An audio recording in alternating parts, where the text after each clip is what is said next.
Hello, Sky Layton from Burris Optics. Today we're going to go over a couple tips for confirming the ballistics that you push to your scope.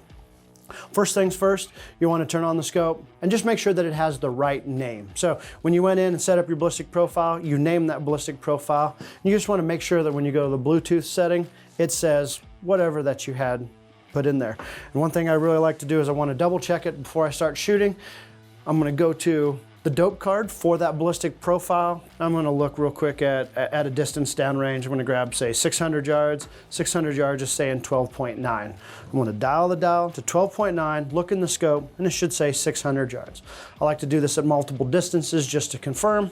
Get a couple spots, it matches, you know you're confirmed, you're ready to go. If it doesn't match, a couple things that you want to consider. You want to check and make sure you've got your angle compensation on or off, if you however you choose. If you're running it, and if you have it on, and when you look through the scope and you dial and get that distance, at the time you're dialing, the scope is taking in the angle and compensating that distance. Therefore, it could give you a different distance that might not match your dope card for a direct line of sight. So take that into consideration. You can always back out, turn it on, off, however you want through the app.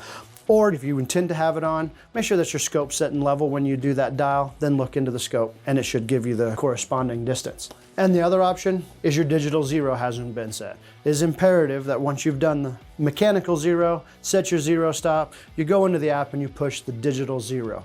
This will line up 0 to 0, so as you start to dial up, the distance and the MOA markings will correspond correctly.